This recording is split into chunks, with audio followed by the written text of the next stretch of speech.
Assalamualaikum warahmatullahi wabarakatuh. Waalaikumsalam warahmatullahi wabarakatuh. Alhamdulillah, alhamdulillahi rabbil alamin. Wassalatu wassalamu ala asyrafil anbiya'i wal mursalin Sayyidina wa maulana Muhammadin wa ala alihi wa sahbihi ajma'in. Ketemu lagi dengan Mr. TM dengan uraian-uraian ilmiah tinggi tentang metodologi metafisika, tasawuf, eksak ilmiah. Bertempat di kampus Salim Ma'rifat Lamongan, Jawa Timur. Kali ini saya bertemu dengan bintang tamu sekaligus bintang iklan dari Alam Bubur. Mas Agus ya, juragan Son dari Jember. Nah, kalau kau mau cari Son, sini orangnya ya. Kalau mau cari teror di sini ya, itu apa tadi? Nah, betul. Tapi kali ini kita nggak lagi bahas teror ya, nggak lagi bahas Son ya, tapi kita bahas Allah Subhanahu wa Ta'ala. Dia orang Son, orang teror ya. Di apa ya? Sekelilingnya itu banyak wanita-wanita biduan ya. Ternyata dia seorang ahli tasawuf. Pekerjaannya memang di situ ya, tapi nggak harus larut di situ ya. Nah, kali ini Mas Agus itu ajak anak dan istrinya ke sini, luar biasa. Termasuk apa? Soalnya ini dia dari Mas Agus itu, dari Jember ya. Nah, yang ingin saya sampaikan kali ini adalah bahwasanya Islam itu adalah ma'rifatullah, hakul yakin, yang wala yu'la'ai, ilmiyun wa amaliyun. Jadi karena sekarang ini ya orangnya telah dibikin bodoh luar biasa, nalarnya dibutuhkan dan didogma sehingga sulit orang itu untuk menerima kebenaran yang ilmiah masuk akal. Masuk akal, cocok. Ayo masuk akal. Enggak dulu. Sudah tahu budaya sahabat bersaksi sama mengucapkan, iya ya. Sahabat itu punya bersaksi. Tapi kok mengucapkan cocok, ayo masuk sana, enggak dulu. Nah ini ya. Kau bisa melihat Allah dalam sholat. Apanya Allah yang kau ingat? Iya ya. Apanya Allah tidak? Enggak tahu. Nah ini ya. Nah ini kalau ya tak sembunyikan. Apanya berkat yang kau ingat? Wujudnya, warnanya, ukurannya, dan sebagainya. Kalau ingat Allah dalam sholat, gimana ya? Udah nggak bisa ingat Allah ya? Nah, kalau ada orang ngaku ingat Allah dalam sholat, pertanyaannya, apanya Allah yang kau ingat? Gak bisa jawab. Nah, sekarang ya, karena umatnya sudah bodoh, nalar masuk akalnya nggak dipakai, terdogma sana sini situ dan sono. Akhirnya apa? Umat Islam sekarang gampang diadu domba, gampang diprovokasi, dan sulit menerima kebenaran. Padahal dari kita yang masa kesini ya, dia masa kan orang orang teror dan melayani organ tunggal dan sebagainya, termasuk orkes dan biduan-biduannya. Dia membaca uraian taklim marifat ilmiah lewat apa? Facebook, medsos Facebook ya. Nah, kata dia waktu itu sama saya, karena itu cuma satu nggak bisa gitu, tadi lah ya. Loh, ini kok bahasanya masuk akal dan tas dor. Kalau kalau kata-katanya jelas ya. Semua jelas, gamblang ya. Nah, akhirnya Mas Agus ini memutuskan untuk belajar di kampus Taklim Marifat. Padahal saya tanya ini, yang namanya urusan teror, sound, banyak nggak dipakai pengajian? Banyak, sering sekali. Dan banyak dan sering sekali berarti banyak juga. Pengajian kiai ini, kiai itu, ulama ini, ulama itu, dan dia namanya promotor ya, yang termasuk steering komite acara yang dia membicarakan tadi, pasti ikut mengontrol ya, mengawasi dan pasti ikut mendengarkan gitu. Tapi dari dakwahnya ulama-ulama ya Ustaz Gus Buya Habib, kenapa bagi dia ini masih nggak serta? Dan kenapa baru membaca saja uraian taklim marifat kemudian dia tergiur-giur ke Lamongan? Waktu itu naik motor ya? Naik bis pertama kali. Naik bis. Naik bis ya, hanya untuk ketemu saya. Akhirnya banyak masuk tarekat. Dan ternyata gambaran ilmiah yang saya terang di medsos cocok nggak dengan gambaran prakteknya? Cocok sekali. Iwan dok gak pakai iwak kali gitu. Berarti dok campur ceplok telur dadar. Ngomong masih gak nyambung, gak ngomong itu kan bukti ngomong. Kalau segini di mana ngomong, saat dipelajari itu di mana lagi gitu. Nah, ini loh ya, nalar masuk akal itu harus dipakai ya, karena disampaikan al-aslamu ilmiyun wa amaliyun. Dan Allah itu hanya menerima jenis ilmu yang aku yakini. Kalau sudah kau buktikan, kau alami, kau rasakan sendiri. Jadi bukan cerita. Jadi ini bukan jalur ilmu akademik ya, bukan ya. Kau paham, kau ngerti, kau yakin, kau percaya, tapi belum pernah kau alami semua yang diterangkan Nabi dalam Quran, berarti kau masih pengetahuan saja ilmu agamamu.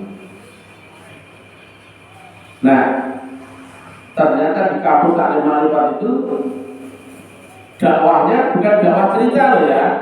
Saya nggak pernah cerita fikih, nggak pernah cerita sesuatu yang menceritakan orang lain, nggak pernah. Saya menceritakan pengalaman saya yang itu kami wujudkan menjadi rumusan metodologi. Demikian juga Nabi Muhammad ceritakan Quran ya, menyampaikan Quran ya, itu bukan menceritakan orang lain di zaman beliau, tapi beliau menceritakan cerita zaman dahulu, cerita zaman akan datang, dan cerita proses dirinya sampai ma'rifatullah. Nah, misalkan begini ya, di zaman yang sama seperti ini ya, saya Mr. M, nah ketemu zaman sebagainya. Ini yang saya ceritakan. Saya nggak membahas tentang Wak Paiman tetangga saya, enggak. Jadi yang saya ceritakan itu proses saya dan prosesnya orang-orang yang dikabarkan dahulu sebelumnya. Berarti ini tidak membahas cerita tentang orang lain di zaman yang sama, tapi menceritakan proses pengalamanmu sendiri. Itulah disebut kitab qadim atau secara Jawa kitab telas, bukan jaringan ya, telas ya. Nah, kalau orang nggak pakai nalar ya, nggak akan bisa tertarik. Karena apa? Nalarmu nggak bisa menerima petunjuk. Dikasih tahu tetap nggak bisa menerima. Kenapa? Sudah menurut sudah nggak perlu lagi. Dulu ya dakwah Alim Ma'rifat banyak yang protes ya. Mana dalilnya? Ya oke, dulu di awal kan. Karena saya bukan orang yang suka ngomong dalil ya. Mana ayatnya? Mana hadisnya? Dulu. Kemudian akhirnya saya ikuti ya. Ini dalilnya Quran maupun hadis. Lantas pertanyaannya, apakah mereka kemudian beriman jika setelah ini? Enggak tahu. Yang bisa jelas-jelas ya, asyhadu an la ilaha illallah, kok prakteknya mengucapkan dalil sudah terang ya? Terang. Tentang masalah terang gak? Terang. Rasul zaman itu terang gak? Terang. Tapi karena akal nalar sudah tidak dipakai, walaupun semua terang masuk akal, ada penjelasan dalil Quran maupun hadisnya, tapi mereka tetap nggak mau beriman. Orang beriman itu adalah yang ditanamkan nur kitab dan nur iman Rasulullah II. Dan iman itu letaknya di balik dada, bukan di balik kepala. Kalau kepala itu akal, kalau di balik kolbu dada itu ruh. Berarti iman itu adalah perkara ruh. Kalau perkara akal itu namanya keyakinan, kepercayaan. Tapi kalau iman yang ruh adalah terbagi dua ya, nur kitab dan nur iman. Yang ini prosesnya lewat baiat. Tapi saya terangkan kemana-mana lewat YouTube, Facebook, WhatsApp, Instagram dan sebagainya, diterangkan dengan nalar akal dan juga nakal, tetap nggak ada yang mau, kecuali tukang son. Iya,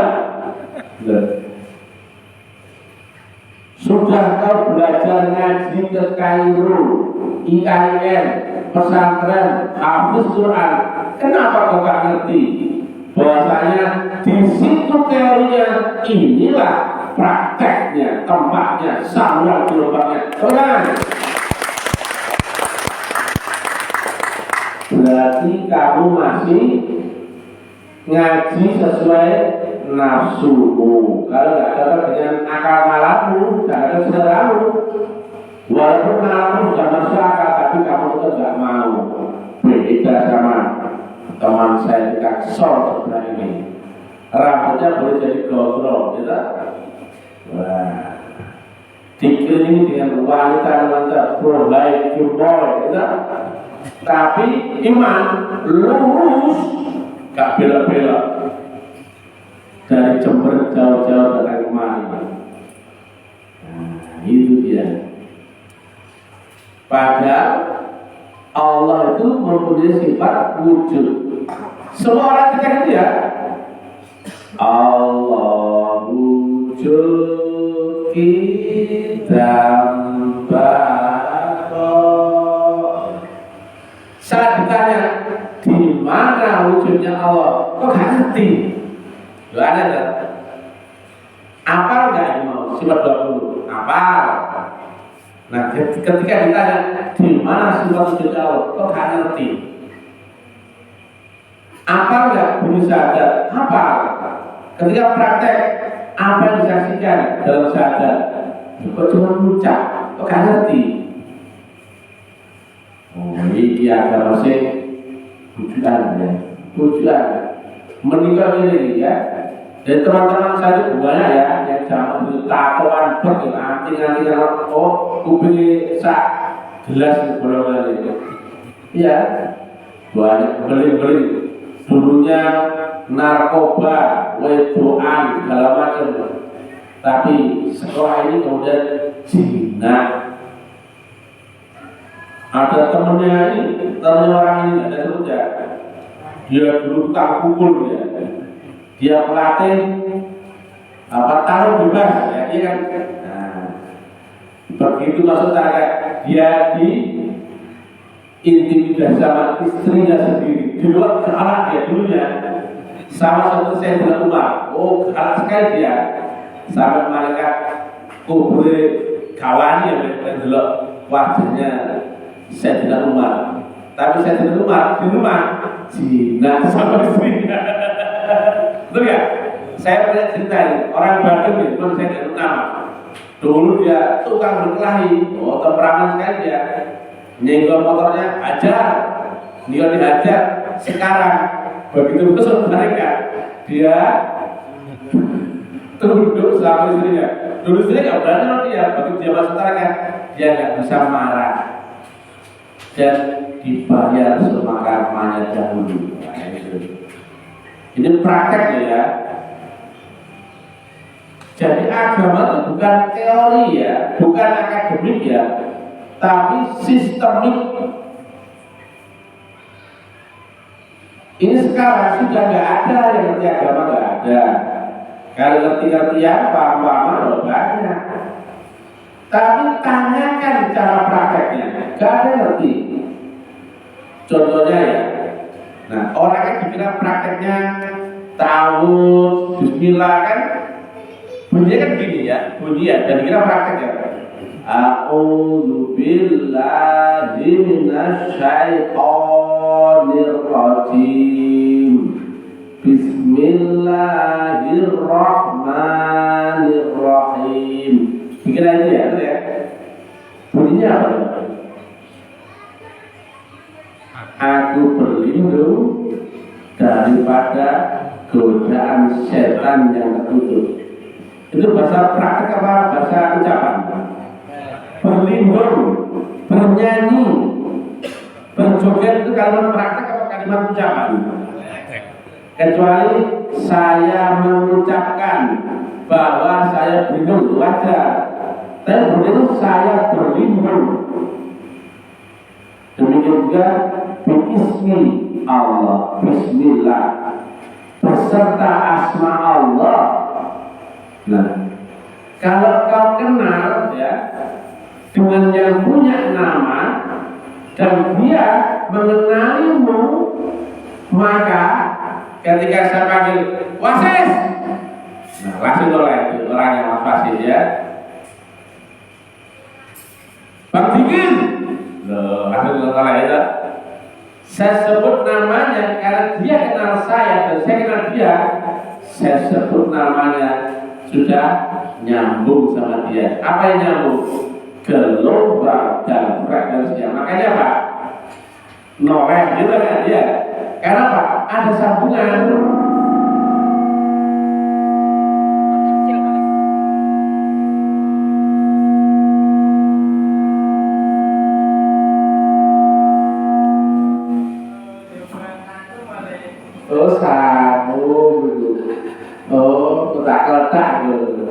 Ada cungin sambil jalan, berarti entah mana tuh, ya ada error sedikit karena satu ulangnya anak segini loh dia, sedih jalan dia, anak teman dia, oh digede loh, wah nurun ya.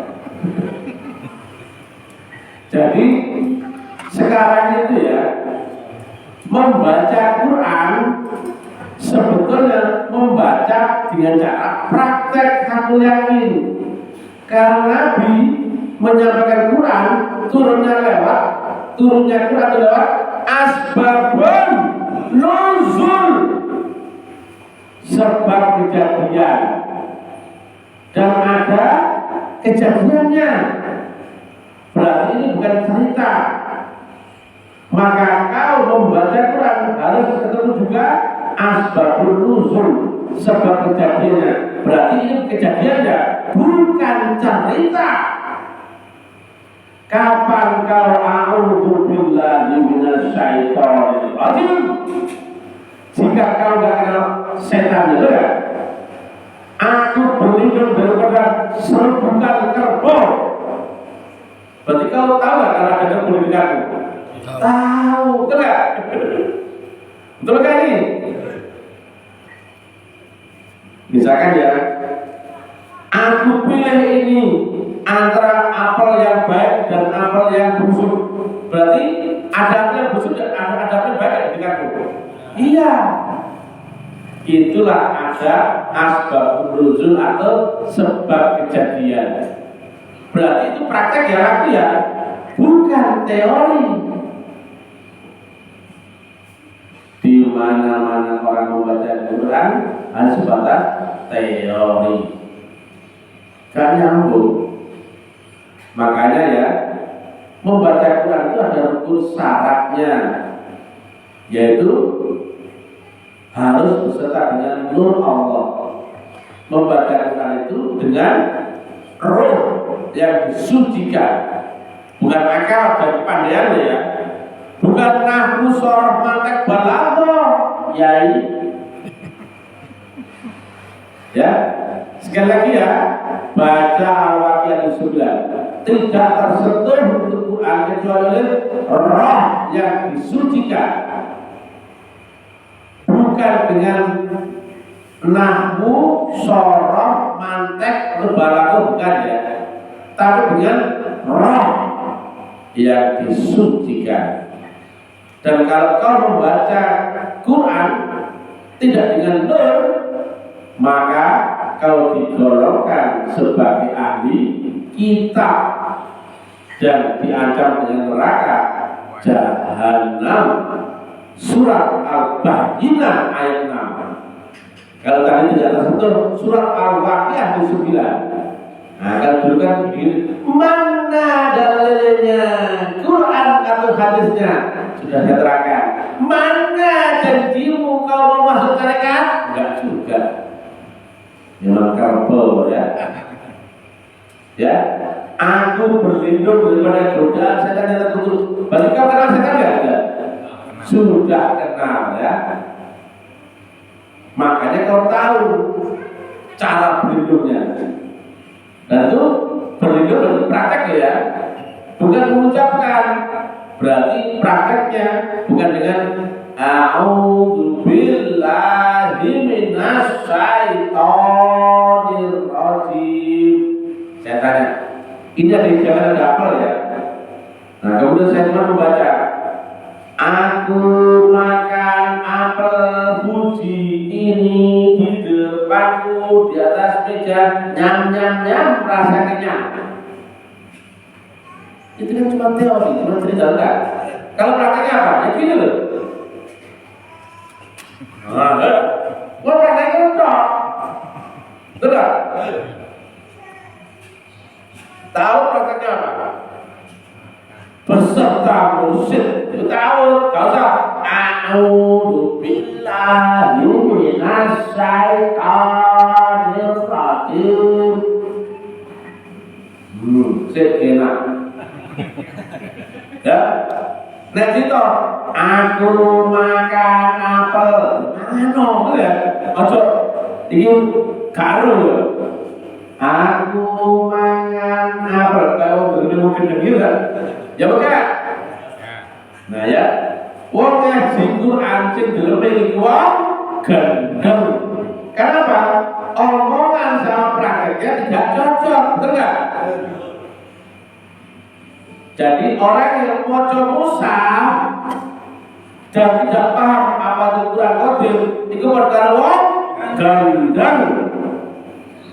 Cuma karena orang sini nggak tahu bahasa Arab, dikira itu apa gitu, baru tahu pokoknya, sama kayak kita nyanyi bahasa Indonesia, gitu. You and me and the bagus, berkata gitu. Oh ya, senang gitu. Senang. Orang sini itu ngaji pokoknya senang enggak? Gak ada arti nih. Pada artinya sama praktik itu gak cocok. Misalkan ya, wabtaghul ilahul wasilah, carilah jalan wasilah. Nah disuruh nyari ya bergerak lo ya, ya berusaha nyari kemana-kemana lo ya, itu ya. Belajar kemana, di mana wasilah itu? Apa itu wasilah? Nah, prakteknya orang-orang kan membaca wabtaghul ilahul wasilah, wajahidu fisabilillah, itu. Kau sudah terwasilah? Enggak. Di situ ayatnya bunyi apa? Wabtaghul disuruh nyari. Lah kan sudah nyari? Enggak. Oh, kedua ya. Perkara wong mendem, mabok, kemudian delembing, enggak? Umat Islam sekarang banyak yang gendeng, delembing. Mereka cuma membaca tulisan, tapi tidak mempraktekkan apa yang ditulisan itu, betul ya? Aku minum air putih dalam gelas. Prakteknya gimana? Yang ini gitu ya. Loh, udah prakteknya. Perlu diomong nggak? Gak perlu, tapi diomong nggak? Oleh. Nah, berarti membaca Quran itu boleh dibaca dengan suara. Dan dengan suara boleh. Sebetulnya praktek. Betul? Contohnya syahadat. Asyhadu an la ilaha illallah wa asyhadu anna Muhammadan rasulullah. Boleh nggak diomong? Boleh nggak diomong? Asalkan ada Allah dan Nabi Muhammad Rasulullah yang kau saksikan, betul nggak? Aku bersaksi apel ini adalah apel red delicious ya. Ini USA ya kan? Seri 4015. Gitu kan? Gitu? Nah, ketika saya bersaksi, boleh nggak diomong? Boleh nggak? Nggak diomong? Boleh juga. Tapi harusnya ada yang kau saksikan. Itu tidak. Nah sekarang, coba terang-terang baca dengan kita baca dengan mabuk ala orang Islam. Masih Islam yang mabuk ya, bukan Islam yang beneran. Ayo kita belajar mabuk, mendem, kemudian delin nggak jelas ya. Sama seperti orang Islam pada umumnya. Itu Islam khusus ya. Kita khusus satu. Khusus. Wah ya. Ashhadu Allah ilaha illallah. Semua ya. Perkara ini.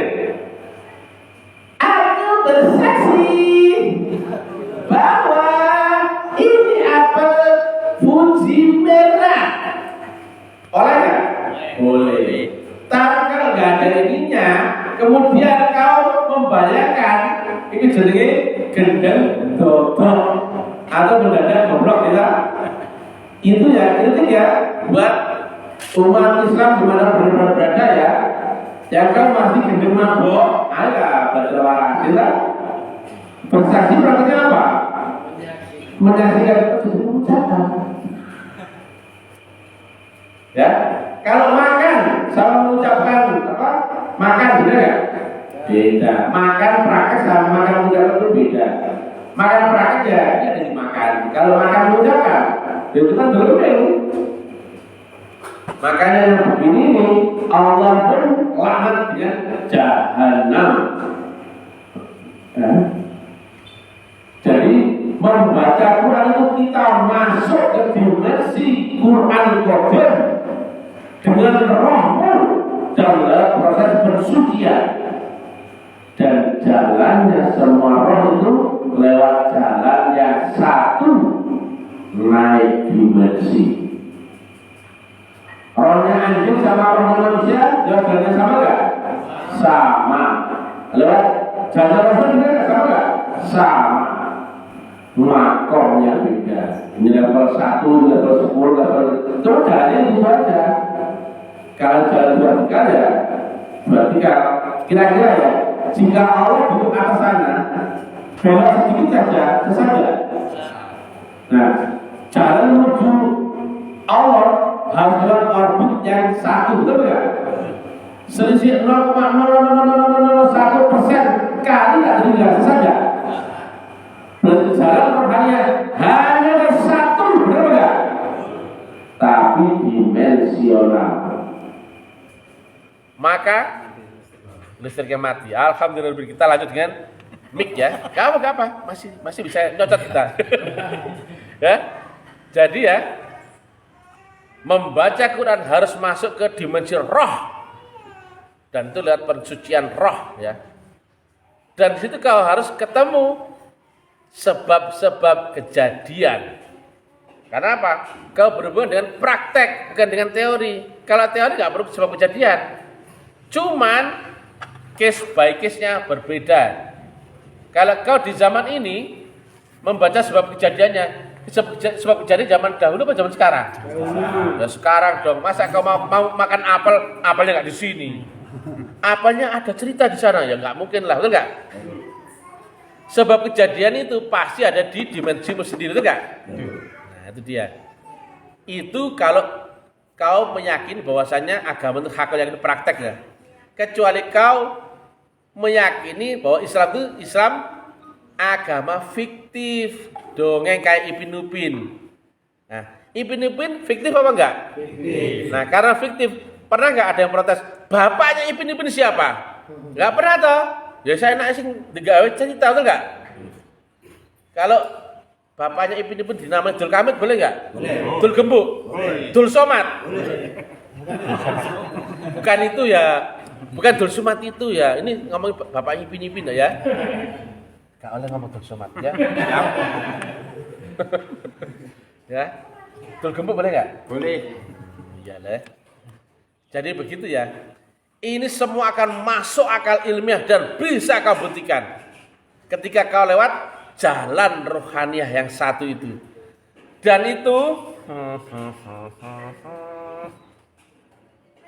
jalan itu ada di mana, Mas Gondrong?